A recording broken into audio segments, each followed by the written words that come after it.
Well, good morning, everyone. Please welcome the irrepressible Steve Ferguson.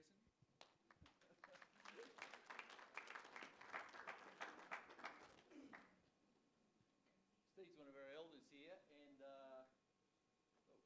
I do something there? Yep, I'm back. Sorry, I don't know how that happened. Steve is a writer and a researcher and a thinker, and we want to talk about some interesting things that happen in Adventism today. So I've invited Steve to chime in a bit as we go. Okay, can we have our PowerPoint, guys? How are we doing up there? 1980. Now, 40 years ago, that's a long time. For a lot of people, that's like ancient history. But I want to talk today about 1980 with Steve because that was a tough year for the Adventist Church in Australia. And we can learn some lessons. And it's the reason I've brought it up this weekend, that it's actually some significant anniversaries of some significant events that happened to the church in Australia this very weekend.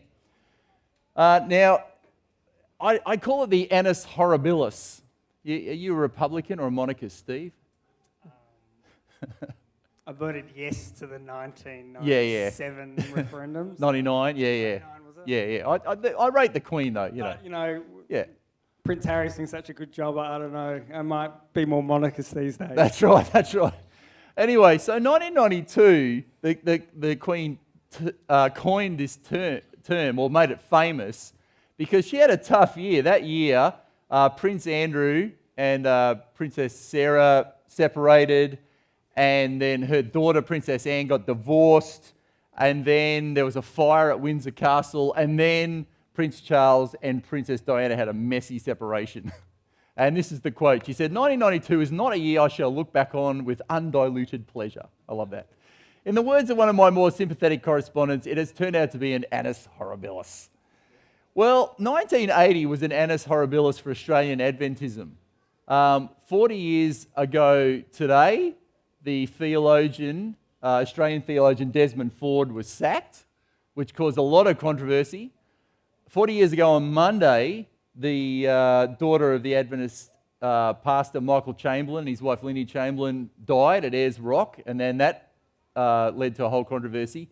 And then on the 23rd of October 1980, the front page headline of the Los Angeles Times said, "Ellen White is a plagiarist."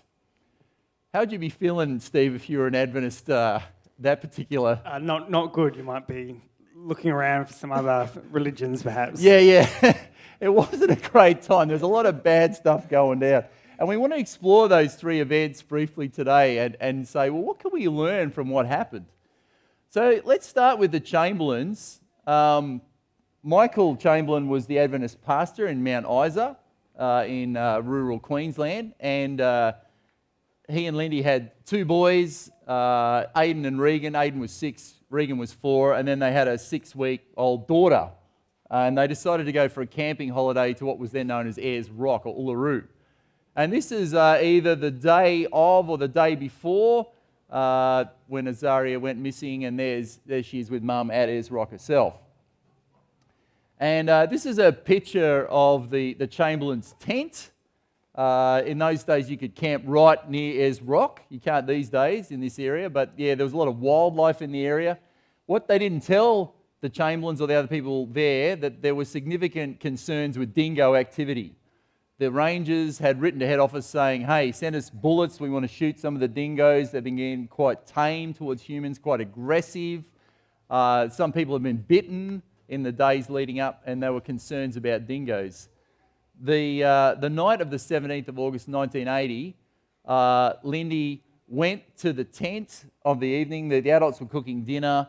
The children had eaten, and so she went and put Azaria down to sleep in the tent.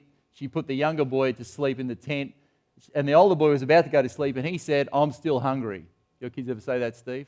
Right on bedtime, hey, it's always a winner, isn't it? You're like, really? Anyway, so she said, okay. So she got some baked beans out of the car, went back to the camping area, and as they were cooking up the beans, one of the other campers said, oh, did your baby just cry? And Michael said, yeah, I thought I heard her cry too. And I think the child said, Aidan, I think so. As she was going back to the tent to check on the baby, she saw a dingo come out of the tent and run off. She went into the tent. The centre pole was damaged. the clothing was scattered, the bedding was scattered, there was blood in the tent, and the baby was missing. And she burst out of the tent and cried out, "A dingo's got my baby." And there was a mass search that went on to try and find the baby, but the baby was not found that night. Interestingly, a couple of things happened. All the campers and the rangers and the police that were there on that night never doubted the story. They were like, "Nah, that's clearly what happened." However, the police and the media who followed on investigating and looking at the case were skeptical. People didn't understand much about dingoes at the time. There was some skepticism whether a dingo could carry a baby. When the clothing was found a week later, it was damaged but not shredded, and people at the time thought, oh, a dingo would shred the clothing, and it took a long time for people to work out what dingoes could and couldn't do. So there was a lot of skepticism at the time. The interesting thing about when the police eventually, even though the first inquest that was held a year later exonerated the Chamberlain and said a dingo did kill the baby, when the Northern Territory Police subsequently decided that Lindy had murdered the child, their case was that she must have done it when she first went to the tent. Now, of course, the 6-year-old was with her, so she would have had to do something with him, so he didn't raise the alarm. And the cry that the campers heard of the baby, they said, no, that didn't happen. They were mistaken. And she did all this. She killed the child, got changed again, and went back all within 5 or 10 minutes. So it was quite an odd sort of case to put up. On the other hand, the police scientists who tested the Chamberlain's car claimed that they found a lot of evidence of blood, and in fact fetal blood, in the passenger seat of the car. And that really swung the case against them. And Lindy was jailed for the murder of Azaria Chamberlain for 3 years, and Michael was charged with being accessory after the fact. So it was really a trial by media and a trial by debatable forensic science. And you see some of the headlines. There were a lot of tabloid newspapers in those days, in afternoon newspapers that were published, quite sensationalized papers, and all sorts of weird claims were put on them. And it was the news of the nation, and it divided the nation. Now, the interesting thing about this is, in the news, both television and print, Adventists were portrayed as some weird group. Not by everybody, but pretty weird. You know, they were considered a cult. There was this idea that maybe we sacrifice babies. And there was this idea that went around, which wasn't true, that Azaria was meant sacrifice in the wilderness. So, Steve, what's your take on this? Why were we considered so weird? Well, obviously we didn't do a very good job at explaining what we believe to the rest of the world. And just to that point, I've got a quote here from the New York Times, a 2014 article that was on the anniversary of the, I think, exoneration. Sorry, when the birth certificate, the death certificate was finally showed that it was a dingo. Oh, yes. But they, on this point, they say, the New York Times, everything about the Chamberlains seemed fair game for the media, Australian media. They were devoted members of the Seventh-day Adventist Church, a denomination alien to most Australians. Many of them were open to suggestions that this was a strange cult capable of killing an infant. The word got around that Azaria was Hebrew for sacrifice in the wilderness. In truth, it means God helped. So, this is sort of not some just inside view. This is the New York Times making this exact point, that they were sort of tried by media because their beliefs were not well understood. And I talked to Mum and Dad because I was 1 year old at this time. Some of you a bit older, but just talked to Mum and Dad about it. And yeah, you were an Adventist then, were you, Mum?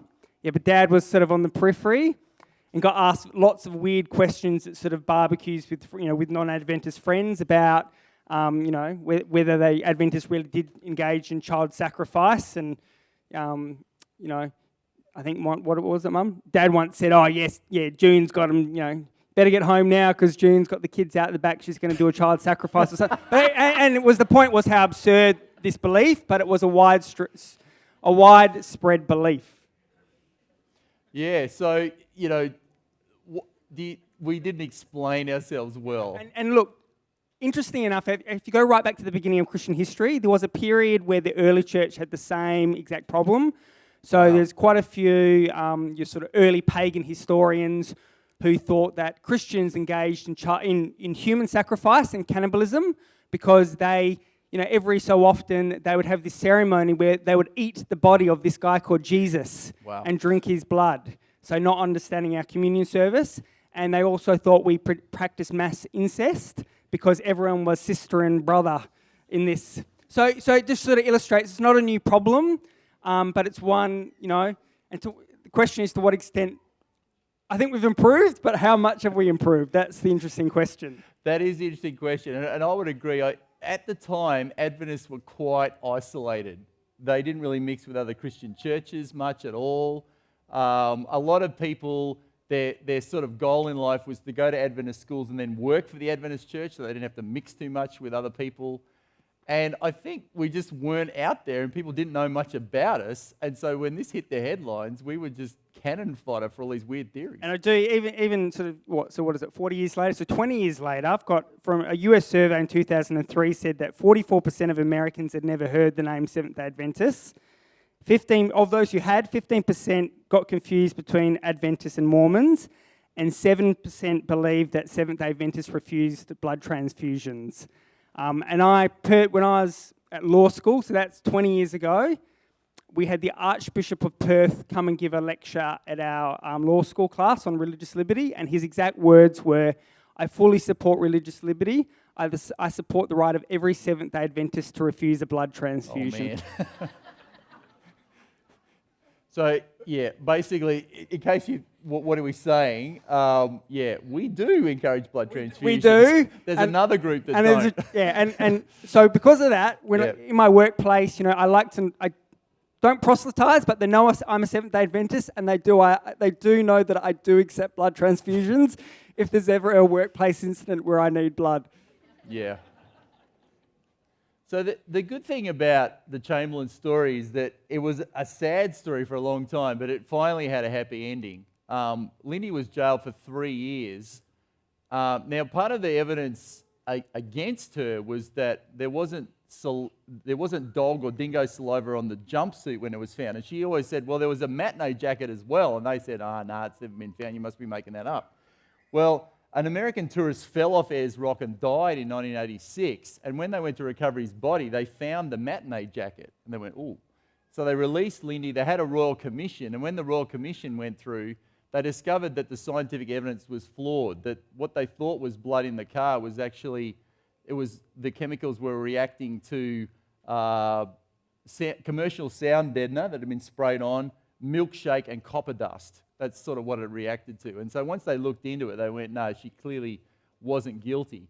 Interestingly, it took, so they had the initial inquest, another inquest, the trial, a federal court appeal, the High Court appeal, the Royal Commission, another inquest, and it was the fourth inquest, so 8 events to finally, as we see here, I think it was 2012, but around about that time, where they finally got a death certificate that said Azaria was killed by a dingo. Quite an amazing story. But yeah, so just finishing up on this, I think, it does illustrate the fact that if you want to live a godly life in Christ, you can be persecuted. That's what it says. Don't expect a free ride out there amongst people who are opposed to religious things. On the other hand, as we've been saying, we need to be out in our community and mixing with people so they understand who we are and what we do. Paul said, be wise in the way you act towards outsiders, make the most of every opportunity. Let your conversation be always full of grace, seasoned with salt. You may know how to answer everyone. And Peter said, live such good lives among the pagans that though they accuse you of doing wrong, they may see your good deeds and glorify God on the day He visits us. So that's a challenge for us as individuals, families, as a church, to be a presence in the world.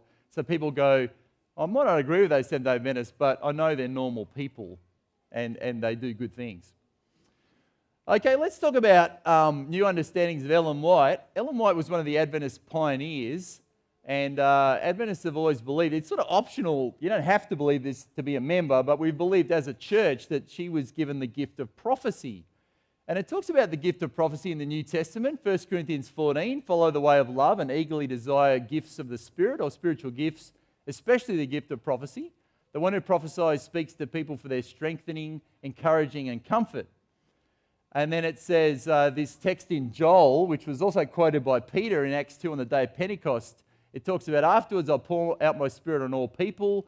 Your sons and daughters will prophesy. Your old men will dream dreams. Your young men will see visions. Even on my servants, both men and women, I'll pour my spirit in those days. This is a pretty cool text because it says the early Adventists believed that God still gave certain people the gift of prophecy. He guided them. So they gave messages to the church and he gave them visions. And so when Ellen White claimed to have visions and guidance from God, they said, well, this is it. Now, the interesting thing is, some of the current debates happening in the Adventist church, some people back in the day said, would God give the gift of prophecy to a young person, and particularly a young woman? Because it was sort of a sexist thing. And the Adventists used to trot this text out and say, hey, young people do get the gift and young women get the gift. So it was quite an egalitarian statement. And then there was this other text about God's end-time people where it talks about those who keep God's commandments and hold to the testimony or the teaching of Jesus. And there's this text at the end of Revelation 19 where it talks about the Holy Spirit can raise up gifts of prophecy as a witness to the teaching of Jesus. The way it puts it is the testimony of Jesus is the spirit of prophecy. So we've always had this sort of appreciation for Ellen White. But then in the 70s, as we began getting more and more professional historians in our church, they started looking at what Ellen White said and how she said it. And they discovered three things. Number one, she developed in her thinking over time. Because before that, Adventists have said, well, you could quote a statement from Ellen White from any period of her life and it sort of had equal strength, equal validity. And these guys started saying, well, if you sort of look at what she's saying, she does develop in her thinking as she goes, and you have to take the context into account. They also said, well, she's using other people's work. She's not just sort of writing off the top of her head. Even when she's saying God's guiding her, we've looked at some other authors that were in her library, and she's using other people and paraphrasing them to express her thoughts, and mostly without credit. And they also said she made some historical errors. So there was some stuff going on within scholarship to say, we value Ellen White, but we need a more sort of nuanced understanding of how she actually worked. But that was all happening in the scholarly circles, and then suddenly it all hit the fan. This fellow, Walter Ray.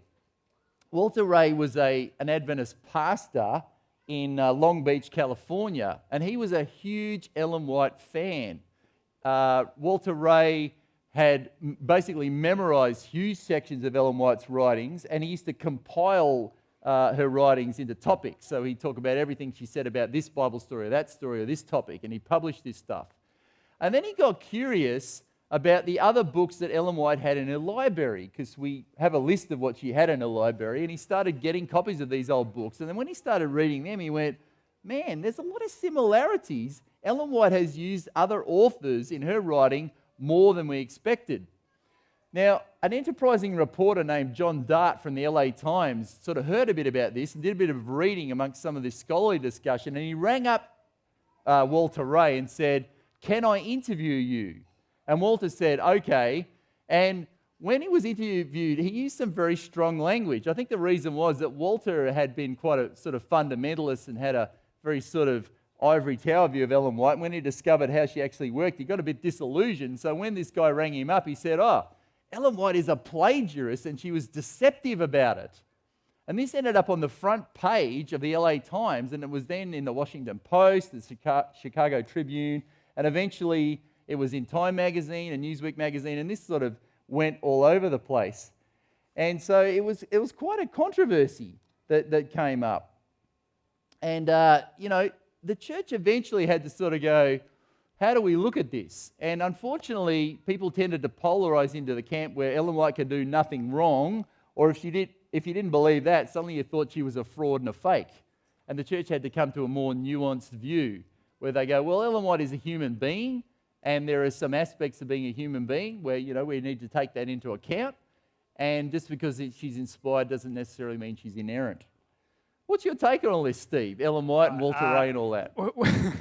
Well, there's so many sort of tangents to this discussion, but I guess the other side of the story, for those who know the other side of the story, is I've heard it said that if people who are alive and lived with Ellen White, had read the front page of that newspaper, they wouldn't have been shocked and it wouldn't have been a blow to them. What had happened is when she died, there was kind of sort of a mythology that built around her, and it was sort of out of step with both sort of scripture and reality. And if you sort of look at what she said about her own gift, none of the sort of accusations from 1980 would have actually, impacted the way it did. So she always said about her own writings that, God, her most famous statement, God is with the penman, he's not in the pen. So a prophet doesn't sit there and, God's dictating word for word and then they're sort of writing it down. It doesn't work. Well, she said it doesn't work that way. Sort of like the vision or the idea might be inspired, but the words are very much, a human being is choosing the words. Also said that, even the scriptures are not given in superhuman language, but in the language of men, and everything from men is imperfect. So the key takeaway from that was there was sort of a period when she died. From the moment she died, people who actually didn't know she died in, 1915. 1915, Yeah. and then they had a big actual conference in 1919 to discuss her. It's a famous conference.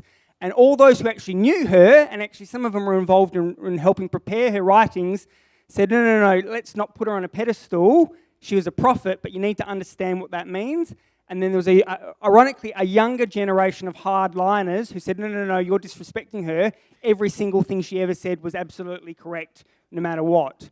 And so I think one of the ex-GC presidents, A.G. Daniels, he was essentially exiled because he actually said, you're actually raising her up too high. He was essentially exiled, and a younger, sort of more fundamentalist, hardline generation took over. And that dominated, obviously, until about 1980, when all this sort of came to light. And I'd say today, touch wood, there's a sort of a spectrum in Adventism between don't believe her at all to you don't need the Bible, you just need her commentary. But I'd like to think most people are kind of sensibly in the middle somewhere.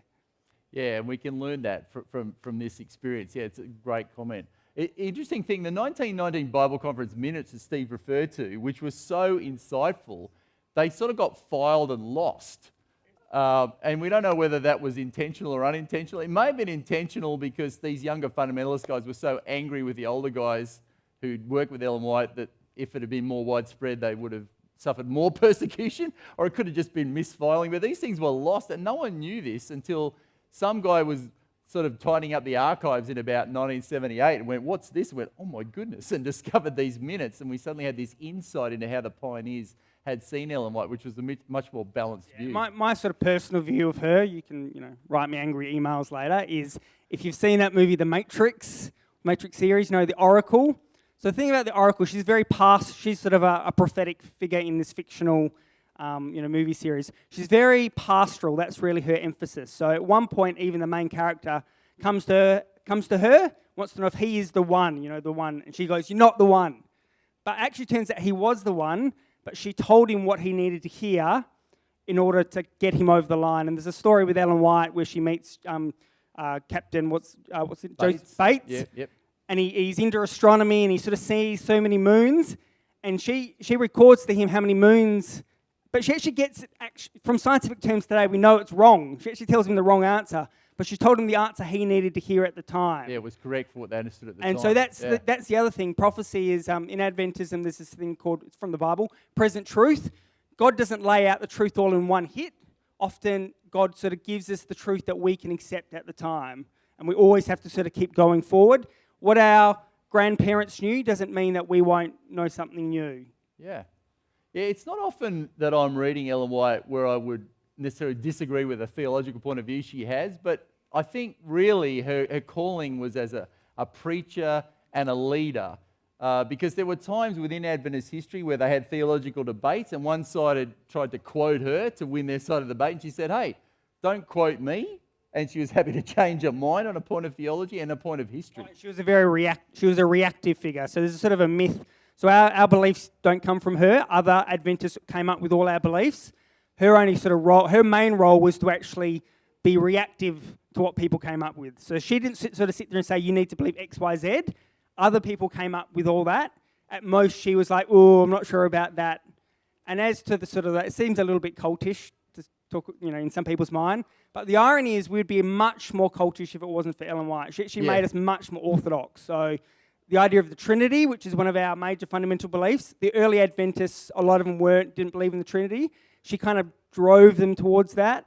They were very legalistic. She drove them away from legalism. So the irony of it's kind of a weird idea to think that, this person had visions, and it seems a bit odd, but the irony of that is it actually made us more sort of orthodox Christian or more mainstream Christian, not less. Yeah, fantastic.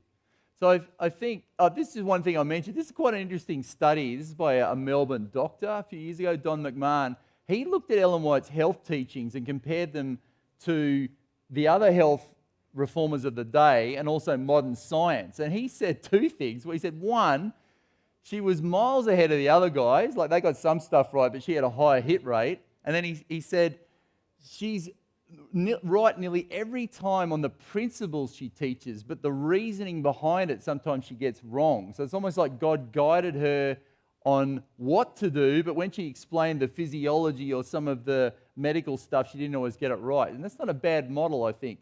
God is guiding her on one level and not on the other. Sorry, and that's in the Bible as well. So it says, it says in Deuteronomy that when you need to do a poop, go outside the camp, dig a hole, and put it in there. And the reason given is because, the Lord, something about the Lord guides through the camp and it makes you righteous. Today we realise that's actually a very sound principle of sanitation. But, that's for God to explain it in those terms is probably a bit too difficult. So the Bible's explanation is given in a sort of more ritual way. Yeah, cool. So just to sort of back up that principle you're saying there. I like it. So I think the Ellen White story and Walter Ray, he ended up writing a book called The White Lie, unfortunately. But yeah, it just shows that sometimes things are more complex than we expected, but they can still be true in a deeper way. We just need to re-look at them and discover the deeper level of things. Now, lastly, we want to talk about the 15th of August 1980, Desmond Ford, a leading Australian theologian, was sacked at the end of some meetings. So basically what was going on, he was looking at this whole idea of the judgment in the book of Daniel. And there's these texts in the book of Daniel where it talks about thrones are set in place at a certain point in history, the Ancient of Days, the Father takes his seat, the court was seated and the books were opened. And the early Adventists interpreted this as, this is like everyone gets judged at that time.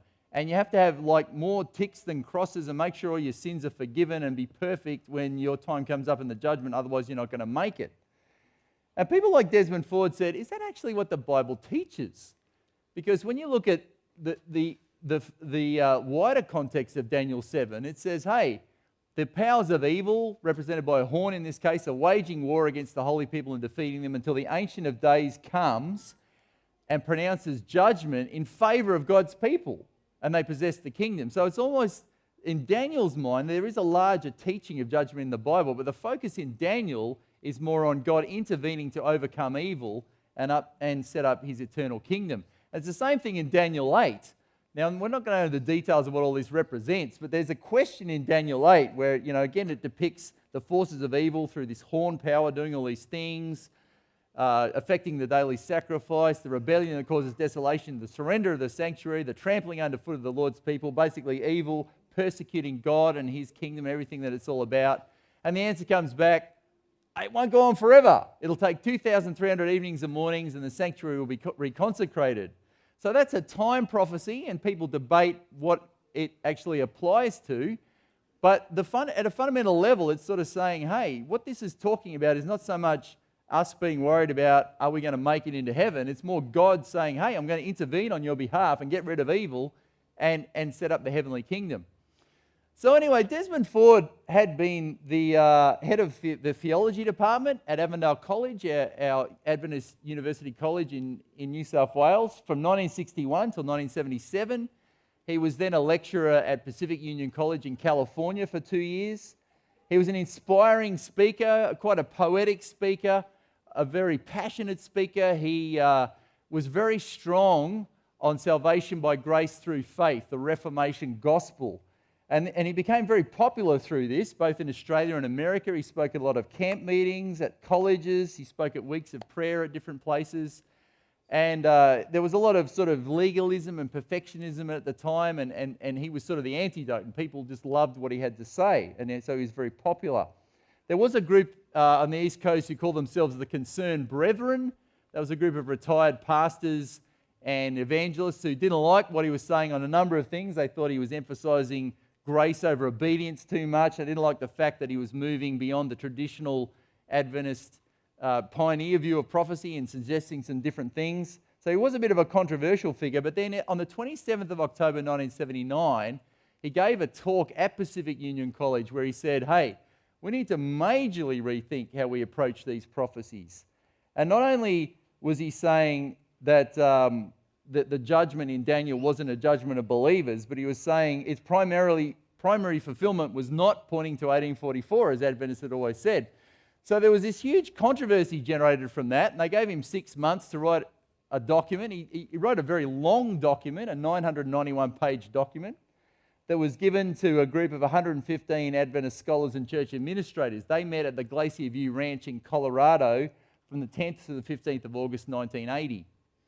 Now, the interesting thing about those meetings was there were some problems with how they were structured because they didn't directly address Ford's ideas. They gave everyone his thesis, but the discussions were more of a general nature, like what do we think about different passages of Scripture. And so when you ask people, what do you believe, they tend to say what they've always believed. Evidence has come out since that many of the Bible scholars believe similar things to Ford, but they shared only up to a point because they didn't want to upset the administrators present. And there were some statements made quite aggressively to Ford to back down by the GC president of the time and also the president of our division, and that sort of discouraged a bit of open discussion. And a consensus of a large and diverse group from conservatives through to liberals was going to present a consensus, somewhere in the middle that probably wasn't going to be that friendly to what Ford had to say. But at the end of it, the interesting thing was the consensus statement that was generated did adopt a number of Ford's positions as far as the focus of the judgment in Daniel, the need for the church to express a view of judgment that makes sense in a gospel and grace context, and that we need to understand the ministry of Christ in the heavenly sanctuary in the light of the book of Hebrews and the New Testament and what that's all about and how it applies to the cross as well as the end of time. So there were a number of points where they moved towards his position. The church learned some things, but as far as the fulfillment of prophecy, they weren't comfortable with his idea of moving away from 1844 and having other fulfillments. And so at the end of that week, they met with him, a group of administrators met with him when the meetings had closed and said, unless you majorly back down, you're going to be sacked. And he said, I'm not going to do that. And so he was sacked. So there have been some things where they went towards Ford, other things where they said, nope. But because he was such a popular figure in many circles, it caused a huge controversy. 180 pastors left ministry in Australia and New Zealand in the next 8 years. I think it was 40%. Yeah, something like 40% of the pastors. So just to emphasise, so looking at people thinking, oh, what's got to do with me? Imagine if there's a controversy in the church tomorrow and next week 40% of all our pastors are fired or resign. Yeah, that's a huge thing. There were churches that divided, members that left. And the interesting thing was the sort of ultra-conservatives, the Concerned Brethren and their successors, continued to criticise the church even after Ford had been sacked because they thought it was still tainted. So there was a debate that went on for years and years. So Steve, was Desmond Ford the Dark Lord of Adventism? So the reason why I asked, so my sort of story in this is about 2 years ago, it's a longer story, but I read all 991 pages of his manuscript. Woo. And read several thousand pages of the Glacier View. And my conclusion was that he's not the Dark Lord, and Dark Lord's sort of a Harry Potter reference to Voldemort, who you're not allowed to name, because that's how Desmond Ford was for me growing up in the Adventist church. You don't mention him. It's kind of like a deep, dark secret that we bury. My conclusion was he was a very good preacher and evangelist and scholar, terrible, terrible politician. So the essence is he had some different views, but they weren't as radical as people proclaim they were. The problem was the bits that weren't, so with 1844, he still had a place for 1844. So why we say 1844 is our whole church got started essentially from the Great Disappointment, and our whole church is built upon this idea of whether there was a prophecy that related to 1844, and therefore were our pioneers dupes or not. And they thought Desmond Ford was saying they were dupes, and therefore our whole church is built on a lie. But Desmond Ford actually said, on 1844 we shall say that in the providence of God He brought to birth the movement with the last message for the world, the third angel's message in verity, justification by faith. 1844 and the Advent movement are indeed a fulfillment of Daniel 8:14. So they thought he said that 1844 was just all rubbish and made up and they were all idiots. He didn't say that. The problem, he explicitly says 1844 and the Advent movement are indeed a fulfillment of Daniel 8:14. The problem was, guess what page that was that he wrote that? That was page 407 of his 991-page manuscript. So he perhaps should have put that on page 4, not page 407. So the lesson I learnt was it actually is an illustration of how, and I'll steal from Andrew because he actually normally says this line, he didn't emphasize continuity, he emphasized challenge. So you know when you disagree with someone, you're never going to 100% agree with someone, but you can start more from sort of a point of agreement or of a point of difference.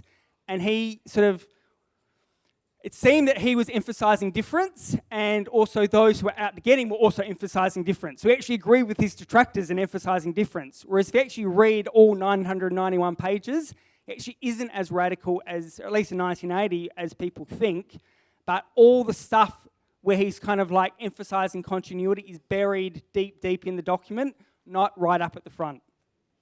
Yeah, which is a real pity. And it's interesting when you look at what happened during the Glacier View meetings, he's emphasising differences and the more conservative people there are emphasising differences. And you think, man, if they had just sort of emphasised what they had in common, it might have had a different some of outcome. his, I mean, you can talk to this, but some of his friends even, other theologians and administrators, they kind of almost at the conference try to set up what we say in parliamentary terms, Dorothy Dixes, which are, really friendly questions to sort of.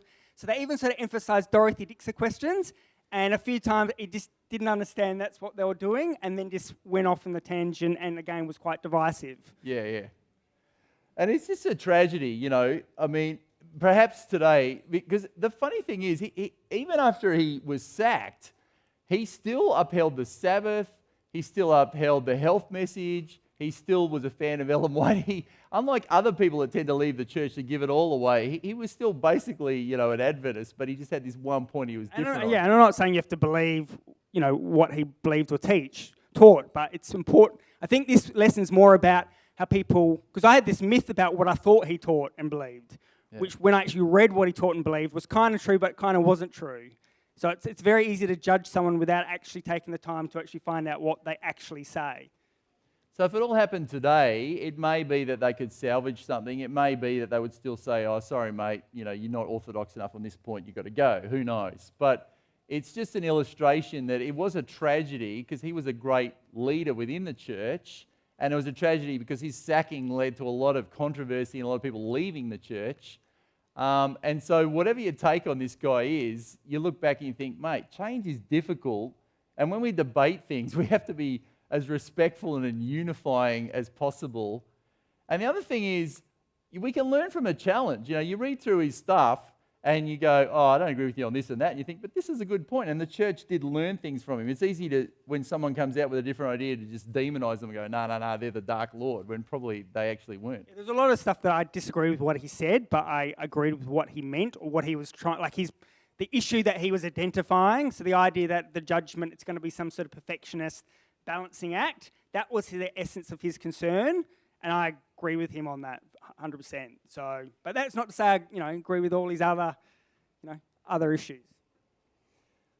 So it was an interesting time, 1980, and we look back and we go, okay, what can we learn? And I think for me, the Chamberlains, are we connected and relevant to our society as a church, so that people understand at a basic level at least who we are and what we're trying to do? The Ellen White thing, are we ready for more complex understandings of truth? And Desmond Ford, how do we handle change and challenge? You got any final thoughts, Steve? Not really? That's fine. Yeah. I think the thing is, it's human beings. We just want to go for black and white, and we want to all of those three as well. Is people rushing to judgment as well? Yeah. And not taking the time to sort of judge a book not by its cover, but by what's in the body of what it's saying. Yeah. I guess the last point I'd make is, in the last 50 years, there's been significant societal change within Western society, and some aspects of the Adventist Church have gone along with that, and others have resisted it. So we have a more diversity of thinking and practice and belief than we used to. And we also have become more of a worldwide church. We've had phenomenal worldwide growth, so there's more cultural diversity. So that fact alone means that, yeah, there's just diversity, and we need to somehow try and hold it together as best we can. And, you know, some of these things were situations where the church didn't hold together diversity well. And regardless of what you think about those specific issues, it does illustrate the point that, yeah, we can't rush to judgment. It can't be black and white. And hopefully God will keep leading Adventism into the future. Thanks, Steve. Thanks, everybody. Let's have one more song, guys.